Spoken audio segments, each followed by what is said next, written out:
How do you feel in Poland once again? It's wonderful. I really feel at home here. You know, the people are fantastic. I feel there's a lot of love around, and yeah, I'm at home.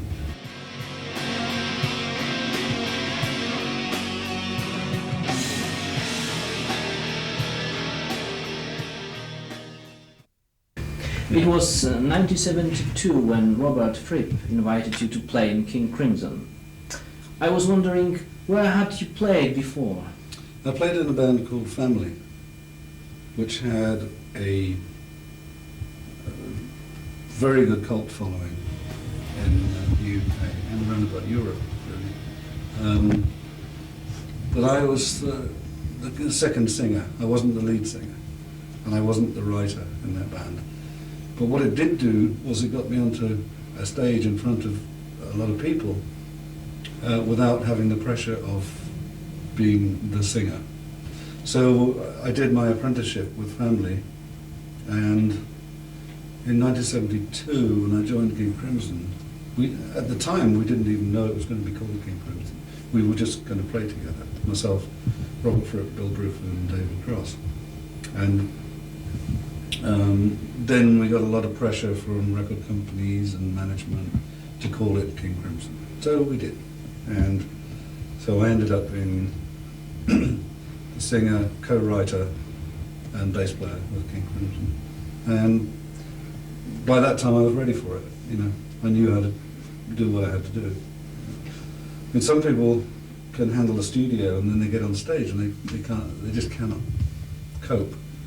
I'd already seen how it was done with Family, so by the time I got to King Crimson, it was okay.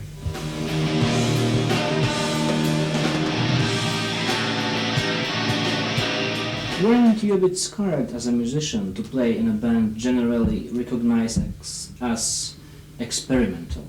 Mm. When did I aspire? Okay, well I was probably about 20 or 21 when I decided that that's what I wanted to do. I was in a successful band, Family. You know, they had hit singles and, you know, sell-out concerts everywhere. But I wanted to do more than that. When I had a discussion with Robert about maybe working together, I just decided on the spot that that's what I wanted to do, you know. And the other enticement for me was the fact that Bill Bruford was involved, and that sounded really exciting. Because at that time, the bass playing was the most important thing for me. The singing was kind of secondary, but I can do that. You know, the writing was very important to me. But in 2 years, it changed the other way, so that the singing was the most important thing, and the bass playing was the secondary. But the writing for me has always been important. So that's what I do. I still do.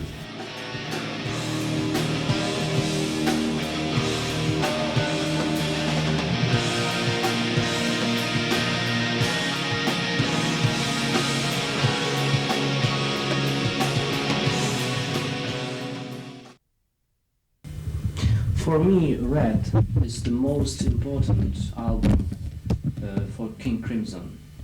What do you remember from that time when you recorded this album? All I remember is that nobody really liked it very much. Why? No, I don't know. I thought it was great, you know. I was... we say in England, like a pig in shit. I was really happy about recording it, and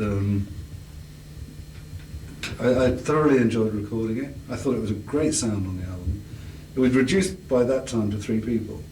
There were only 3 of us on the road, really. And then there's a couple of overdubs by Ian MacDonald and Mel Collins, but basically... But originally it was you, Robert Fripp and Bill Bruford. Bill Bruford, yeah. And I thoroughly enjoyed recording it. It was done very quickly, painless, And all we did was recorded what we did on the road. And we had a great engineer, George Shikian, who I worked with previously on a couple of records.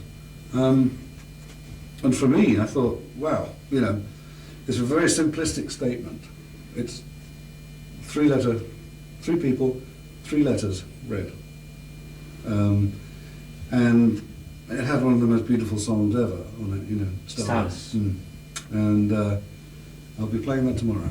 So, but yeah, I thought it kind of condensed everything down to its basic value.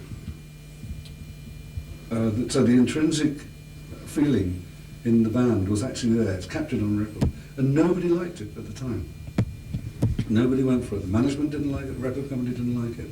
And then suddenly, about 15 years later, everyone started saying, "Whoa, Kurt Cobain's favourite record."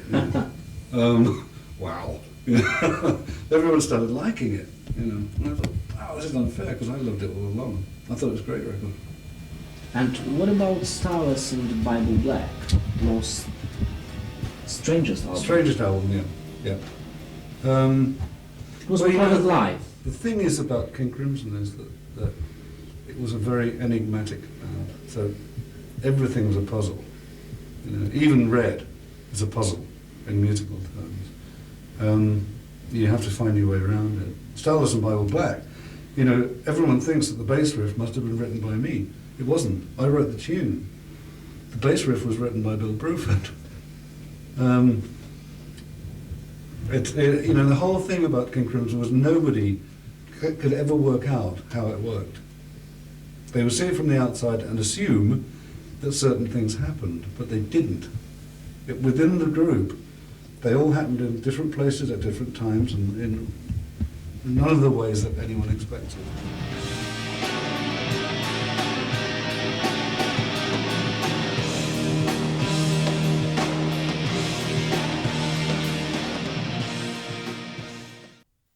In September 1974, Fripp decided that the band should take a break. Yeah. Did you suspect then that King Crimson would come back no sooner than 10 years later? No, I thought it was over. And I was quite prepared for the fact that I had to move on. I was pretty sure that I wouldn't be working with any of them again. Well, even though Robert made a solo album about 2 years later, on which I played with Phil Collins, who is a fantastic drummer, by the way. Everybody forgets the fact that he's a great drummer, but he's a great drummer. And we worked together on that in 1976, I think it was. But no, I never thought that I would appear in King Crimson again after that. I didn't even think that the band would exist again after that. But I moved on to other things, and I'm very happy doing what I do now. I'm glad I'm not in it anymore, I can tell you that. It's not for me at the moment, not right for me. Not that I'm not saying that it's bad what they do. What I'm saying is it's just not right for me. I went a totally separate direction. But I enjoyed my 2 years there. It's not the easiest band in the world to be in. Constant conflict and almost fights going on. Chaos. Very tense mentally, that band, and also quite muscular in the playing department. But I think what they do at the moment is not really my cup of tea. But obviously they're fantastic players. But I wouldn't want to be a part of it.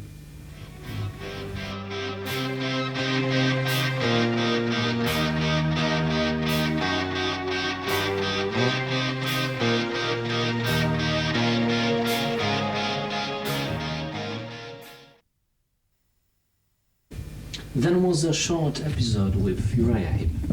Yeah, I did that. Yeah. That was obviously just some kind of release from being in this intense environment all the time. And Uriah Heep was one of the most fun periods of my life. You know, for a year, it was just constant laughing, and music for me was very easy. You know, I didn't find it difficult at all. Again, there was no pressure on me because I sang on a couple of songs, but the pressure wasn't on me. So I was just taking a breather, and of course making money between King Crimson and UK, and that's what I did next. Bill did pretty much the same thing with Genesis. I don't think he was a contributing member of Genesis. It was very much the same as me, maybe a bit more credibility, but we were just taking sabbaticals, really. Yeah.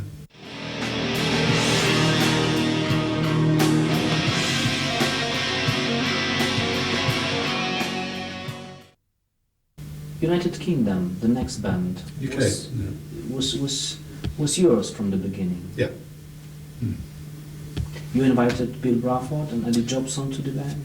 Well, what happened was after the the demise of King Crimson, we Bill and I kept talking. I was on tour in Australia at the time, and I remember I wrote to him and said, you know, there's a lot of interest. We should really do something in the vein of King Crimson, you know, bit sort of progressive, you know, big music. And he says, yeah, okay, fine. And I said, well, the person that I've been working with at that time, because I did a little, I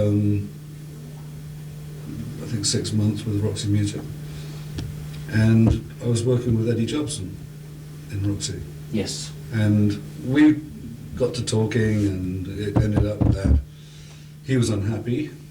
He wanted to do something a little bit more adventurous.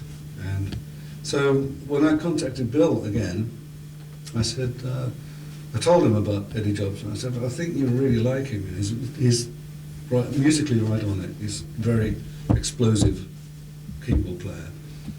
And I said, if I bring him in to this equation, do you have someone else that you would like to bring into the equation? He said, yes, Alan Holdsworth. And so the four of us met. And it was a very strange day, but out of it came a really good album, you know. So, I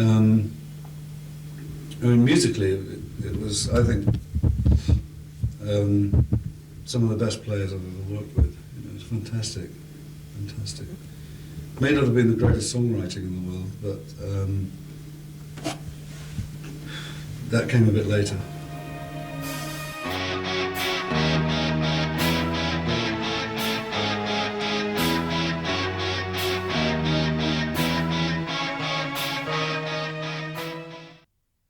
Then you founded Asia. Yeah, I had the concept of the band up here because I'd been talking to my record company about it, and they wanted to build some kind of band around me, and they knew that I had the songs, or parts of the songs anyway, enough. And then somebody put me together in the same room with Jeff Downes, and we just went click, that's it. You know, as soon as we started playing the piano together, that was it. We knew we had the songs. You know? That was all that was needed. And the last link that came into the chain was Mike Stone, the producer. And then he'd just been working with Queen and Journey and stuff, and so he knew how to do it. And then that was it. Asia was born, you know. And yeah, we did okay. Who was the leader of Asia? You or Palmer or Howe? Palmer was a drummer. I like Carl immensely. Oh, it was my band. It was my band, simple as that. Jeff and I ended up being the co-writers of the band, Jeff Downs and myself. But no, no way Steve was the leader. No way Carl was the leader, no. You know, the first question that people ask in a band, when you sit in the same room, is, what are we going to play?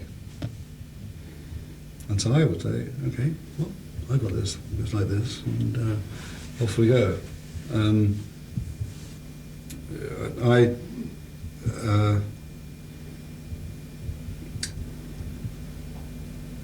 Yeah, I would say it was my band. Yeah. I was very disappointed when it all started going wrong. But you know, when you become that successful, there are so many pressures from the outside. Yes. And then everybody wants to take credit for doing everything, you know. And actually, it just boils down to one very simple fact, that Jeff and I wrote some very good songs. And the rest is history, you know.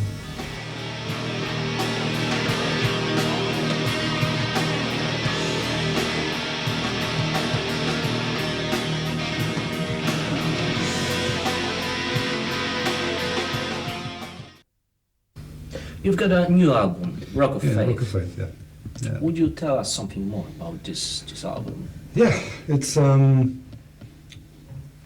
recorded it in England. First time I've done that for a long time.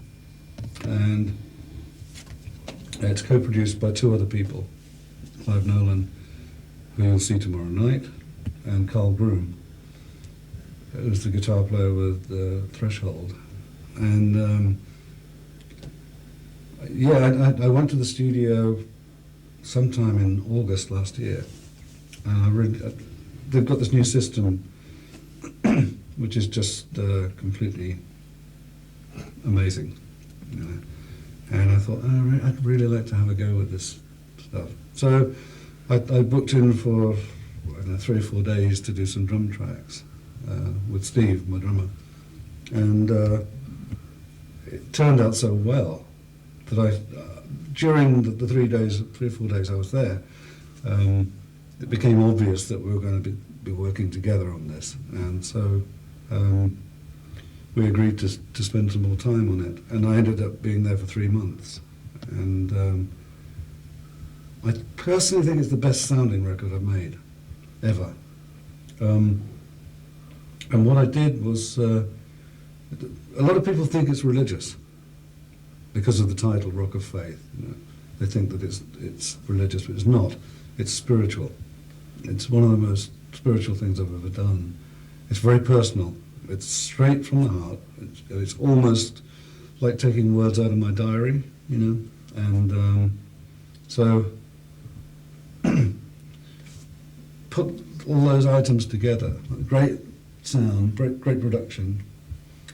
The fact that the material is very strong, it's musical, it's very lyrical, and it's very spiritual, and people seem to be liking it. So I'm not complaining. You know, probably won't make an album like that again. I'll probably do something different next time. But at the moment, it's doing very well, and I'm really pleased with it. It's very satisfying. And I'm glad that I didn't put more rock stuff on it. I was tempted to, because you kind of think, oh, well, I've got to put some rock on this. But actually everything is kind of mellow, and even the hard rock tracks are slow tempo. And the album never really accelerates. It just stays in the same groove all the way through. And I think that's what people like about it. It just talks to you, you know. And so, yeah, I'm really pleased with it. I think it's great. And I'm really, I'm very pleased that people like it, which is the most satisfying thing, that I get a lot of feedback from people saying, oh, well, I cried when I heard it, you know. And that's my job, to make people cry, you know. To bring them in touch with their emotions, in other words.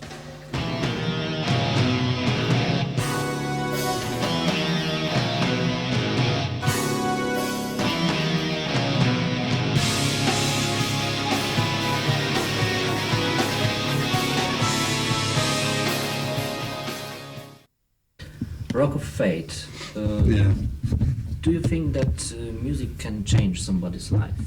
absolutely. Changed my life. One song changed my life. Which one? That was God Only Knows by the Beach Boys. One night, a young boy in Bournemouth, in England, was lying there with his transistor radio up against his ear, listening to Radio Luxembourg. Mm-hmm. And that song came on, and he suddenly realised that lots of things were possible. Even more so than hearing the Beatles or, anything that had come out of Europe at that time. And I just thought it was the most beautiful thing I'd ever heard. And, since then, that's been my sort of aim, is to combine what for me was an upbringing in church music with a bit of rock and a bit of classical music, Mm-hmm. and lyrics that try and touch people. And that's, but I can tune it down into this one night when I heard that song. And it's a beautiful song, so that's why I did it again. It's on the Japanese version. It's a live version of God Only Knows, and that's kind of my way of saying thanks to Brian Wilson, for that gift, because that did change my life, considerably. I didn't want to do anything else after that. But I knew exactly what I had to do. Mm-hmm. Yeah, and so that's what I do.